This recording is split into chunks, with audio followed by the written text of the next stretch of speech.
Welcome to the Rabbi and The Shrink. This is Dr. Margarita Gurri, The Shrink. And this is everyone's favorite rabbi, Yonason Goldson. And the good rabbi and I have the pleasure of introducing Deb Coviello today with us. Welcome. Oh, thank you so much for the opportunity. I can't wait to engage in a very fun conversation with you. Thank you. Hi, Deb.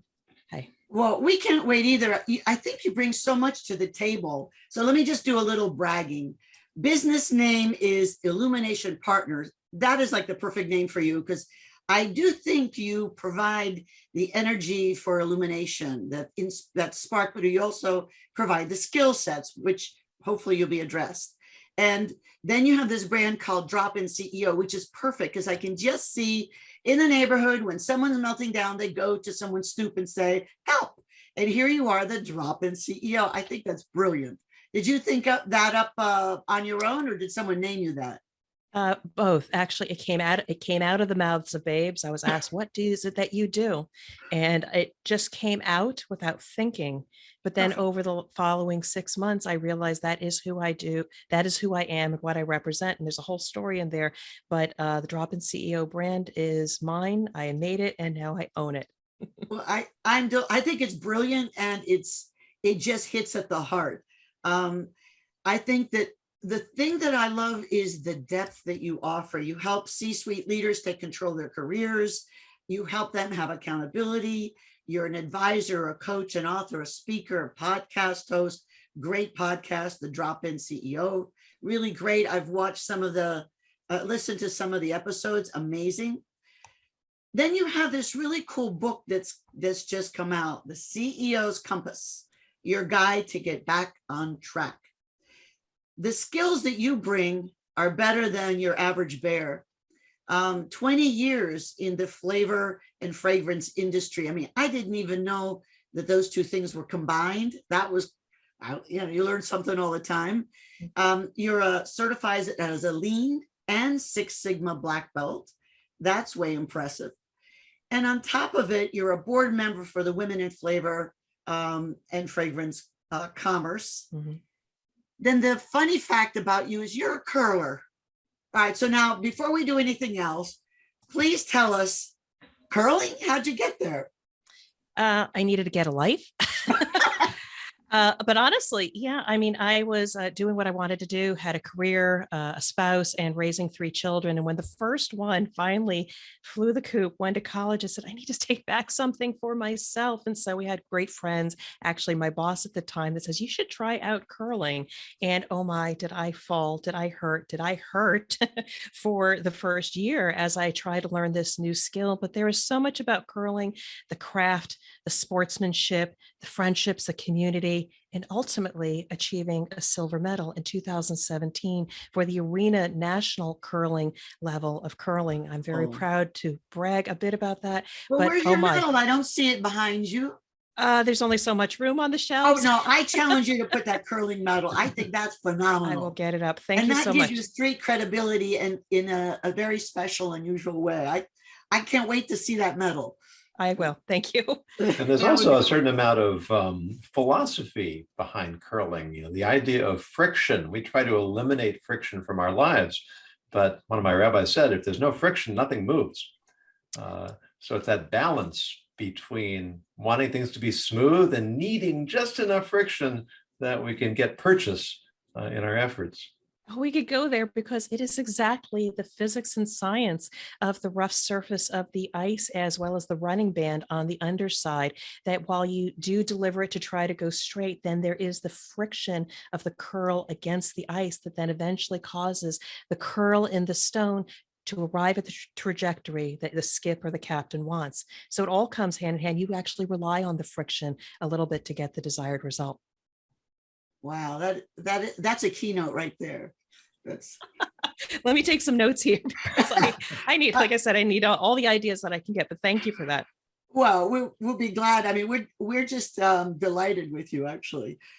The thing that I would love for you to address is you seem to have the secret sauce for in times of change, conflict, crisis. You know what all of us know if we've been through it, is that it's a chance to sink or swim. You can have either new capabilities that you focus on and new mindsets, or you can blame other people and just kind of die on the vine, right? There's really only two choices, because doing nothing for most people is not a choice. So tell us about that. How did you come to doing what you do in the first place? Well, again, sincerely appreciate the question. And I've often reflected upon why is it that I do that? And there's a couple different places where it keeps popping up as a theme. Coming up, I mean, we all have our histories from our family, communities, et cetera, where maybe it was troubled waters, but it was always about chaos or crisis being in, being in the atmosphere, perhaps an unsafe psychological environment for which I was always trying to seek calm amidst all the chaos, which I often talk about. But it's that thing about, I don't like controversy. I don't like incongruency. I love consensus and being able to move things forward. So that was something that I wanted to do. Often I did get an education in engineering, moved into manufacturing, so I did not have to have that conflict. I could be independent. But then in my career, root cause analysis, problem solving, manufacturing, better, faster, cheaper. I was always problem solving. And so many talented people come to the table and have their subject matter expertise and ideas about how to fix problems. But one of the things that I learned about is not necessarily being the leader in trying to lead stuff, but listening and listening to the struggle, the pain points, and all of the data and information not everybody could see clearly. And one of the skills we have as a speaker and as a listener is to hear and get clarity about what is the problem, and then be able to come forth with either wisdom. Rabbi often does that. What is a grounding principle, or what they see? And then immediately you see calm in an organization for which they can move forward.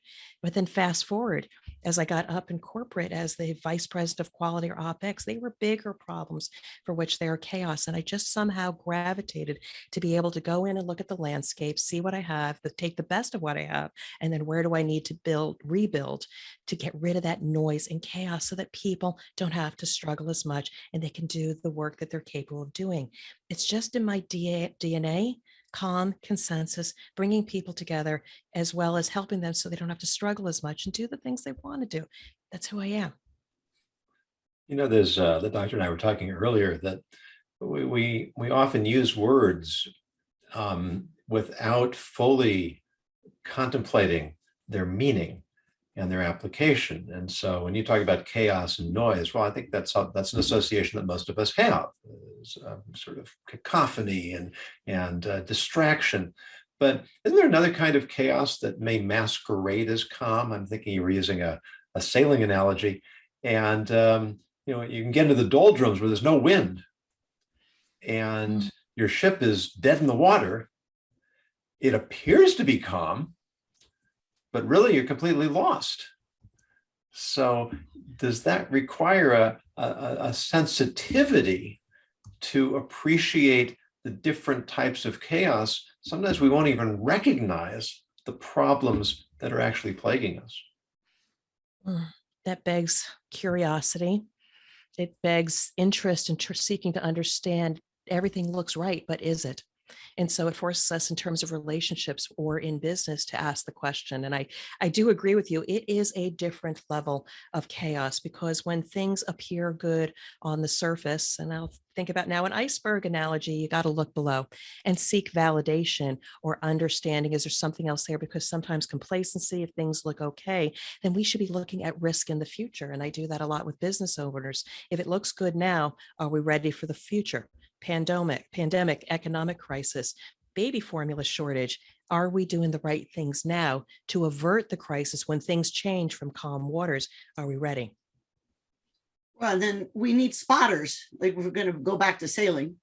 I mean, sometimes everyone thinks we're smooth sailing. I mean, that everything's going fine, and we're not recognizing that what we are is in a deceleration, loss of growth, loss of training, loss of insight, loss of everything, period.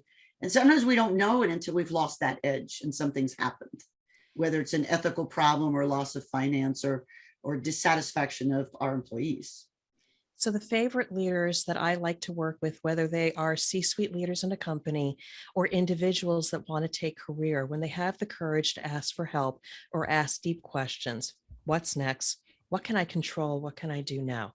Because sometimes if you go to a leader that says, hey, I'm here to help you, let's assess the landscape, let's see what we should do, they may not necessarily see it. But those that say, I'm almost uncomfortable, things are too quiet, or I see the customer requirements changing, or do I have the right skills going forward? Should I lose my job? Those are the leaders that I love working with, because at least they have that curiosity to say it may be calm now, but I recognize it may not always be that way. And those are the ones that survive the storms, survive the pandemics, because they were already prepared, because they asked those hard questions and even asked for help, like people like you and I, to come in and assess and see how we can partner with them. What do you suggest for the people who've been so beat up that normally have a vibrant curiosity? Their curiosity is taking a nap. What do you suggest to them? Very interesting. I mean, you have to ask yourself the question, am I truly content with things just being okay? Do I want to live out my career just in this job, or is there something more fulfilling? Am I doing the work that I am good at, but is there something else that I really love to do, which absolutely could be something different? Because the next thing we know, we get to retirement, and then have we really realized joy? We're doing the work that we want. I can drop into a corporation and work a 9 to 5 right now and financially do quite well. But I love, love, love having conversations like this, or meeting individuals and helping them realize their truest potential, navigate via the CE's compass, and help them achieve personal potential. That's the work I love to do. So I even asked in a recent blog post, are you willing to accept the regret of not knowing what you could have been? You have to ask yourself those hard questions. That's a really powerful idea that I think we should all ask ourselves regularly. Yeah. Because we do make compromises with ourselves, and we'll see I say this all the time. The gurus tell us we have to get out of our comfort zones. So why don't we? Because it's uncomfortable. And today there's this popular expression we use for people, disruptors. A few years ago, that would not have been a compliment or something to seek out. But now it's that recognition that if we aren't challenging the status quo, then we may be falling behind, even while it looks like we're moving ahead. I agree. In my business, I invested heavily in outsourced resources, investing in the brand, investing in my business. For which, did I really have the funds to do it? Maybe not. But I did not want to be a victim of circumstances if all of a sudden, boom, the business went boom, and I didn't have all of my processes in place. So I focused really very much in investing in the future, or those things I needed to mitigate if good things happen and if bad things happen. So I think we all need to just always be looking 18, 24 months and have a plan A and B, just in case, because you never know what God's going to drop on us. And those advisors, because if we don't see that we're in the doldrums, sometimes we notice it in the discontent of those around us. Yeah. It's better, though, if we've assigned somebody to be the noticer, right? And so, I mean, a recent story, I was hired by a company for which they needed a certification. They didn't know how to do it. And their customer said, if you don't get this, we can't do business anymore. And the interesting thing is I can check the box like most business advisors, and we got the certification. But what the leaders were aware of or understood was we looked for risk. Yes, you can get your certification, but the essence of it is that you have the right processes in place, the management systems, to be able to look ahead and identify risk and opportunity. And during the process, we realized we had a very seasoned senior workforce for which there was no redundancy. We didn't have processes. We didn't have the cross training. And if we lost one leader, it could have a negative impact on the business. So they were very open to the advice that I shared with them, that not only are we doing this now to sustain the sales in your business, but we should also sustain it for the future. And they were totally open for that. And we also made those incremental changes as well. So that's what I'd like to do, is I don't just come in and do the work, but I also help the leaders think a little bit differently. And what else can we do to sustain the business for the future leaders of the business? I think you're a good partner for any business. The rabbi and I were talking about your book, and we were talking about how we all need to know what you have in there. So please spill the beans. We need to learn. So again, thank you. It was a piece of work that needed to be written because I was putting so much thought leadership out there and people loved my content, but they said, we don't know what you stand for. You need to systematize it. And then what voice, who are you communicating with? And while anybody can take the insights in it, it really is written for the C-suite leaders who are off track. They've been great, but something has changed. And so I often talk about peace of mind. Peace of mind is the northernmost compass point, but it's really that thing that leaders should be aspiring to, because if we only focus on results, then you're going to get your result. And then what happens when you don't? You beat the people and have emails and meetings and such like that. It's not sustainable. But when a leader truly understands peace of mind, they can lean back in their chair and see their teams taking control and running things, and they're all lined up against the purpose of the company. That's peace of mind. And only a leader that goes there recognizes what it is. But if they're not there, there are a couple more compass points: purpose and performance, past and pride, and then people, process, and platforms. There's a P theme here that if you look at your situation and ask yourself hard questions, I can be your compass to help you get back on track. And you pick and choose those things that, based on my questions, don't feel right. And you might want to make a change in how you do to eventually get you back to true north. It's not true north, but it's north. And it's a conversation with that leader also, just to make sure they're in the right mindset that maybe they need to change their leadership style. It was a framework that originally was a house with a roof and pillars and platforms. And that was good in my quality and operations world. But when I thought about a leader, a compass is something that resonates and may be something they need to pull out to get them back on track whenever they're off course. I'm really glad you chose the compass image because, I mean, we talk about moral compass a lot, which I think is something we, again, should all reflect on. But, you know, in the Pirates of the Caribbean movies, you know, Jack Sparrow has this compass that points him towards wherever he wants to go. And at one point, it's spinning around because he can't make up his mind what he wants. And, you know, it's a beautiful allegory, I think. And we do need to have a sense of where we want to go, where we want to end up. And then we can start figuring out how to get there. So I love your formulation of compass points that are associated with destinations that are going to bring us success, not just in the terms of financial success, but success in the terms of total well-being, and ultimately the peace of mind that comes from fulfilled purpose, that comes from a sense of balance and you know, achieving our potentials. And I'll tell you, even having written the book, I'm still the student, because occasionally as a business owner, you're just going after every opportunity. Everything excites you. That's what makes us so vibrant, and also our demise, because if we cannot stay focused. So occasionally I do find myself having to think about, okay, I'm doing so much. I'm not sure I'm getting to the goals or plans that I want to. What do I need to change in order to get back on track? So it's just one of those things that you pull out of your pocket and use it to stay on course. It's also a tool that if you have people in your care that you are guiding, leading, and trying to train them to be the leaders of tomorrow, you can pass along the compass. They can glean these insights now. There are things that they can do now. So when they ascend to that responsibility of leadership, they already have an understanding what the compass is about. Well, what are the compass points for our listeners?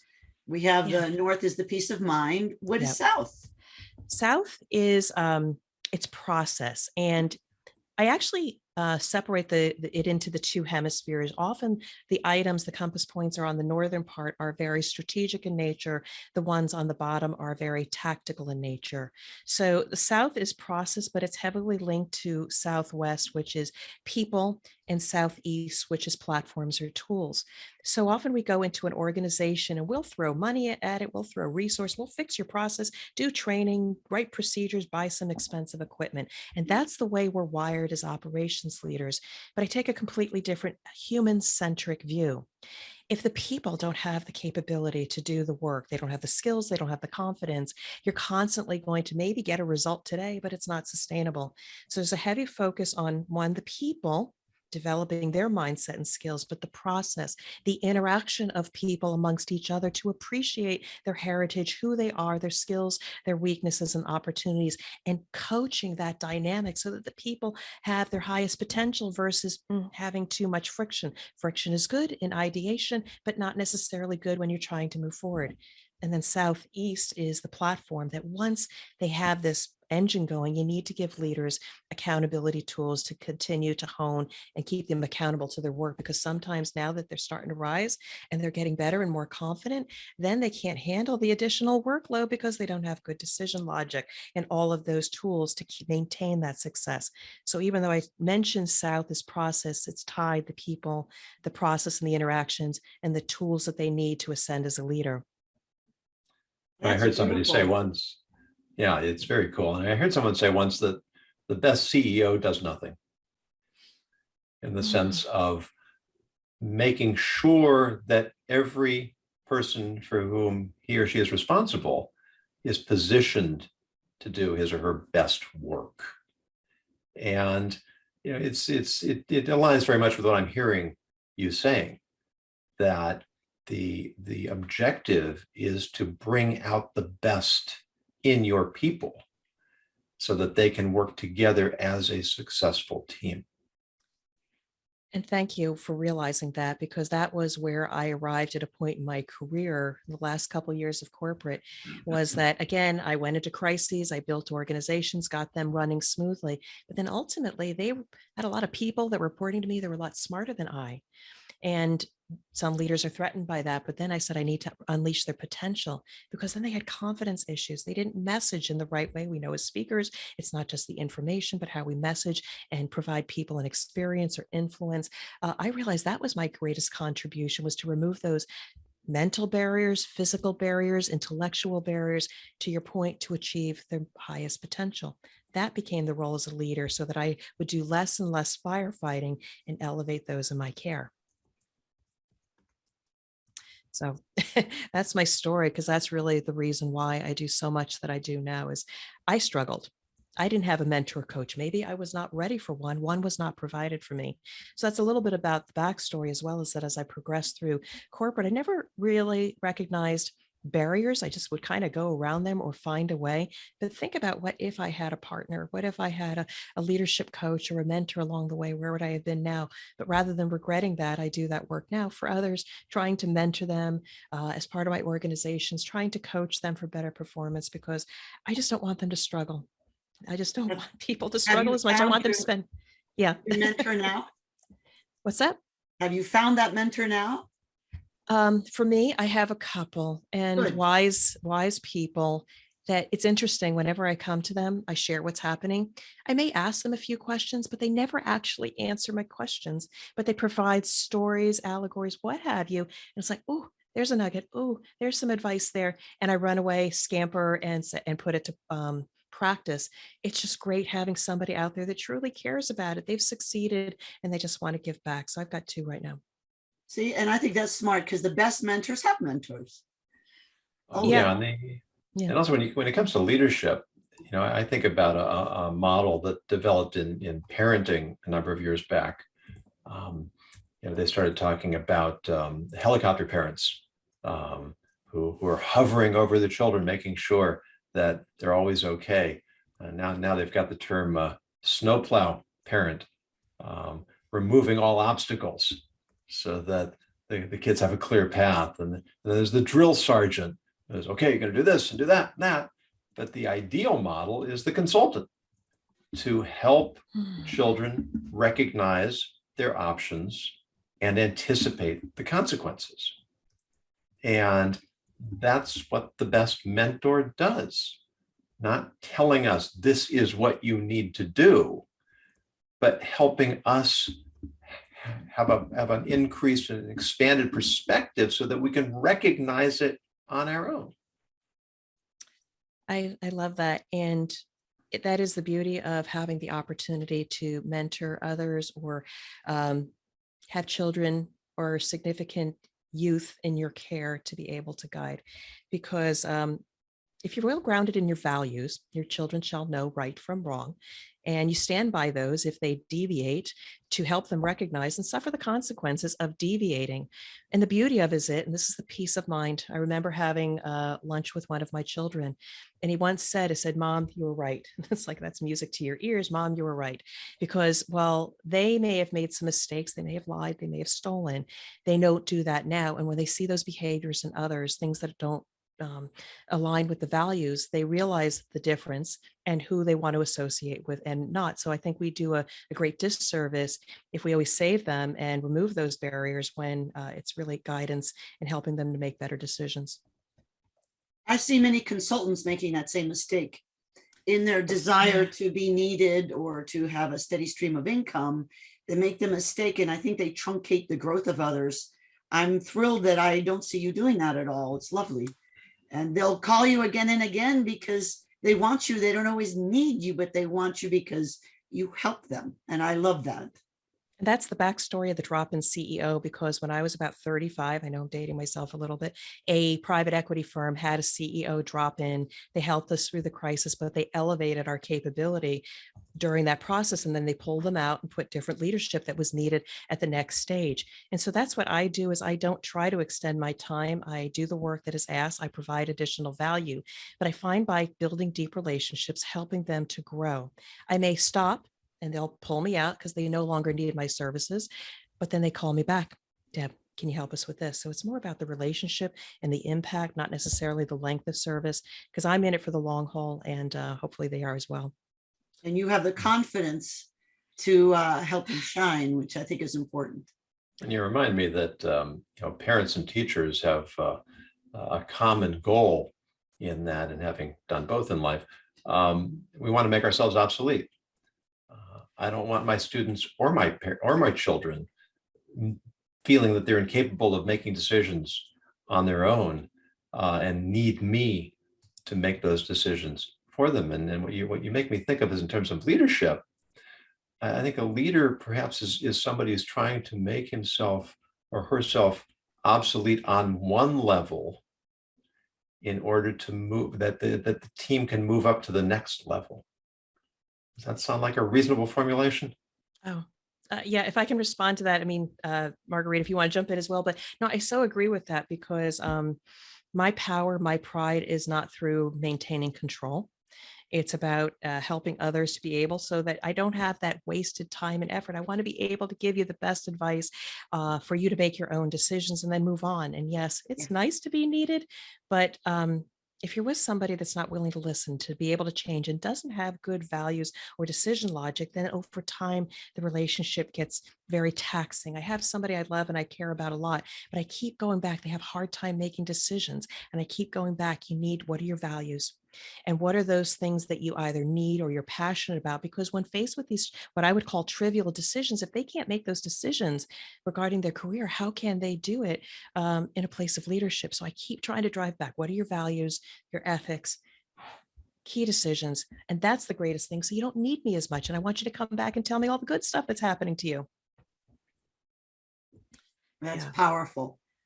Yeah, I mean, I love my kids to need me as well, but I think what it is like, rather than just call me, hey mom, just checking in. Good. You out of jail? You're not in jail. You're doing good stuff in the world. You're making a living. Okay, fine. We're good. Versus, what about this? So, it's really about the legacy we want to leave on others. But I also had recollection that, I'm not done yet. I want my children to leave a legacy, but I think through having these conversations, and I so appreciate it, I want to be able to connect with others who may be listening to that and leave an impact, because I think that's really what we want to do in this world. We're just a glimmer of time, but I think by doing the work that we do, having these conversations, if we can just lift one person, it's all worth it. I think so. We had a guest a few months ago who shared with us that, and she's a very, very successful businesswoman, that she'd gotten into a relationship with a coach who had convinced her, or gotten her to convince herself, that she needed this coach to make decisions for her. And she said it took her a while to really recover her presence of mind. Yep. And then fire the coach so she could get on with her life. But that feeling of power can be intoxicating. And if we give into that and we use it to lord over, then we really aren't leading, we're just manipulating. Well, and one of the warning signs that we'll share as a psychologist, I look around, and one of the warning signs is when we want somebody to like us.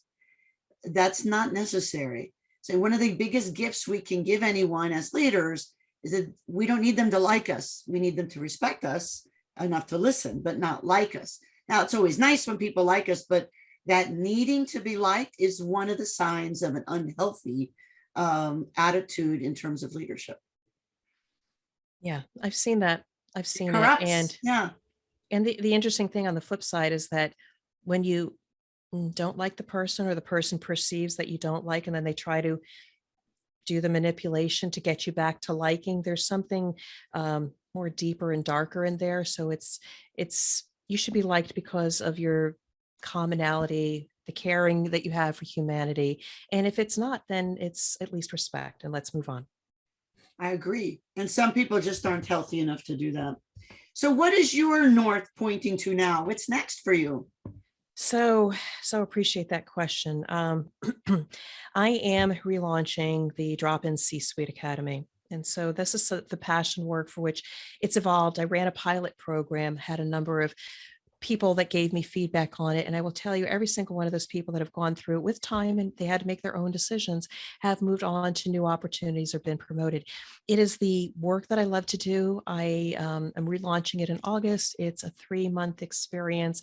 I may be launching a community along with it. I know, Rabbi, you've been thinking about that as well. Because I think aspiring C-suite leaders just don't have the support system. They've been very successful. They move forward, they get to higher levels in their career, but they may not have that mentor or coach. And I want to be there for them. So that is what I'm working on right now. But ultimately, I want to be able to impact more, train others to deliver the same content, create a real academy. I love the education. I love seeing the light bulbs go on, hence illumination partners inspired by bright lights that I would see when I was between corporate and my business. I want them to see the light. I want them to not see the barriers and be able to take control of their career. So that's what I'm working on right now, in addition to partnering with businesses, fractional leadership, crisis management, but the passion work is helping the C-suite leaders of tomorrow. It's very inspiring, and it so speaks to our theme of ethics, that you're defining your success to the degree that you can help others succeed. And that's a mindset that I think if we would really dig into that for ourselves, what can I do to fulfill my potential, to achieve what I can achieve in a way that improves the world and brings value to those who share my world? I mean, what better possible definition of success could there be, or of ethics? I appreciate you acknowledging that, Rabbi, but it's one of those things that's also an inner struggle, because you have to balance between what's your passion, what legacy you want to leave and help the world, versus the needs of, financial responsibility to the collective. And, how much can I do this? So it's one of those things that I will continue to do consulting work until I can ramp that up, because it's something I feel really strongly about. And if nobody has felt passion about something, leverage a coach, leverage somebody, because you got to find out what that fire is inside. Even my speaking, my voice, I've been told I've got a great voice. Can I monetize that? I'm not sure, but it's a vehicle. It's a vehicle for doing something greater than just maybe helping one person at a time. So I'm grateful for the opportunity to be conversing with you, because through the voice, maybe we can make a human connection with somebody, and perhaps there's somebody out there that I can support or help. So again, that's what I'm about. And I sincerely hope that potentially somebody would take advantage of that. But if nothing else, this conversation will be helping somebody. I have faith that you will reach many people with your voice and your heart and your soul and your beautiful brain. Plus, you have so many thoughtful ways of presenting challenges in an exciting way. I think you truly do see them as a jumping off point for learning. And I think that attitude just shines through. So I'm delighted to see that you're relaunching your academy. I think it's well needed in this time. It is a mindset. they talk about successes and failures, and I'll use the word, it's in the English language, failure, but I always talk about it's data or information. You learn from these things. What can you glean from this? What wisdom from what didn't work? And it's simply a change. So I did the C-Suite Academy. It was 6 weeks long. I dripped video, got some good results, but then I realized, what can I do better? And so now it's a live experience, but I never like to take the narrative, what'd you learn from your failure? No, it's how did I apply what I did in the past to what I'm doing in the future? I've always been an optimist because there's nothing that serves us when you have a negative mindset. It's always about opportunities.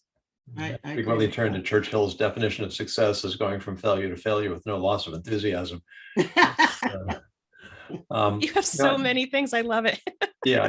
Well, but I saw that you have I think it's a 7-point assessment for leaders. Yes. Could you pick out a couple of points there to share with us?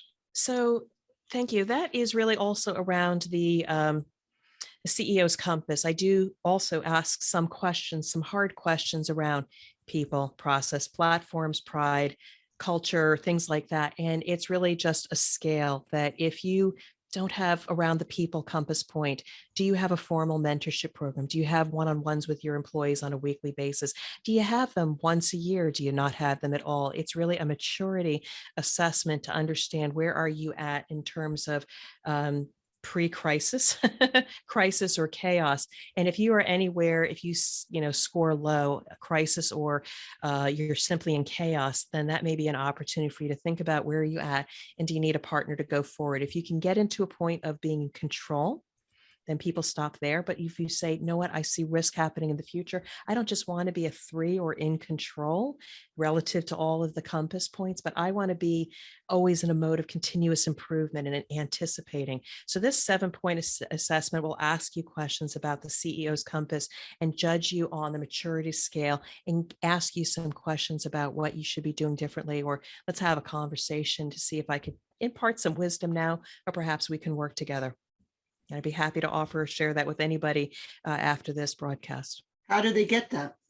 I would say right now, reach out to me, direct message me on LinkedIn or Deborah at coviellocm.com. I am very, very accessible. It's usually me, always me responding. I'd be happy to share the link with you as well to get to that assessment. It's also in the book, if you buy the book, in the resource section, but I will send it to you direct. That'd be great, because we can add it then in our little write-up. Absolutely. Wow. Well, I think it's time for the Rabbi's word of the day that's been inspired by you. Rabbi? So there's a term that I came across many years ago. The term is retrograde motion. What is retrograde motion? Well, it's the illusion caused by objects in our solar system orbiting the sun at different distances and speeds. For example, Earth circles the sun every 365 days, but Mars takes 687 days to do the same circuit. So just like passing a slower moving car on the highway makes that car artificially appear to move backward from your point of view, so Mars and the other planets appear to move backward as the Earth is circling past them. And for many years, ancient astronomers were baffled. They couldn't understand as they observed the stars in the sky. Their positions seemed to change from moving in one direction to moving the other direction. And it took many generations of astronomers to recognize this was nothing more than an optical illusion.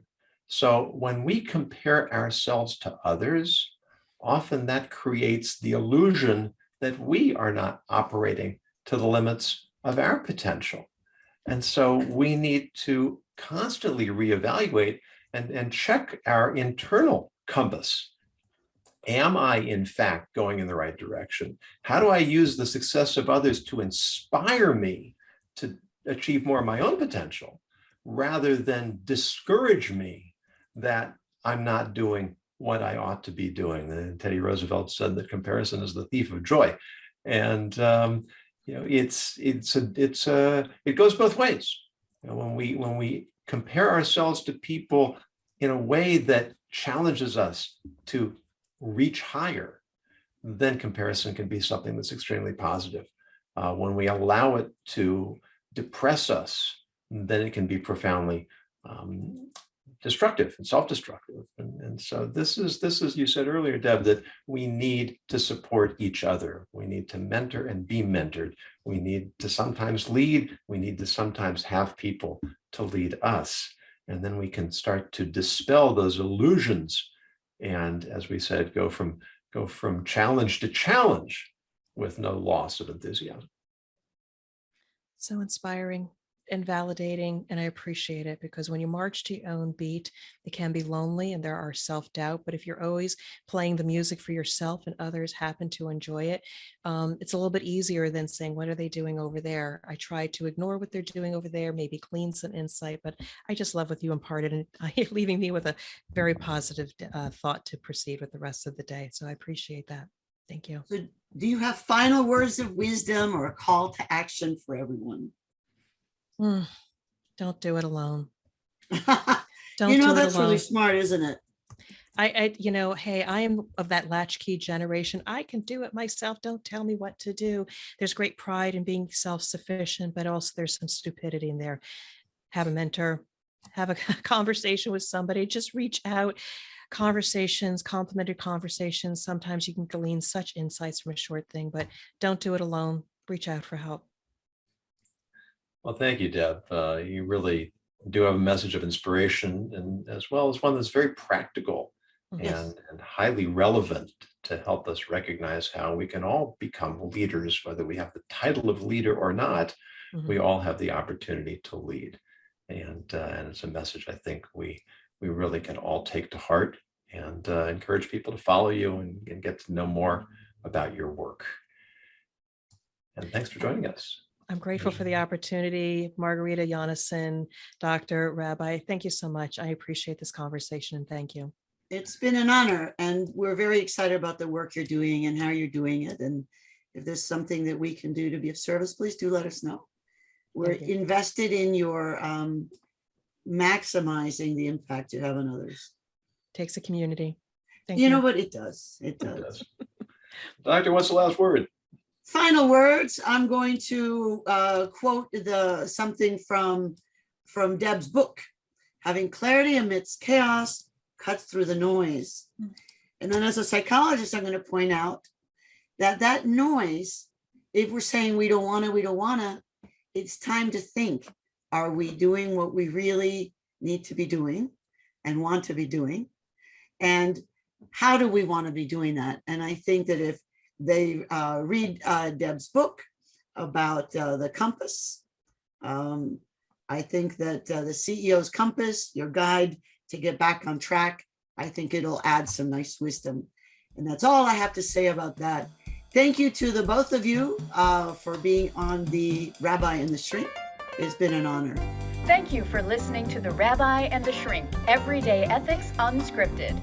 To book Dr. Redshoe, Dr. Margarita Gurri, or Rabbi Yonason Goldson as speakers or advisors for your organization, contact them at therabbiandtheshrink.com. This has been a Dr. Redshoe production.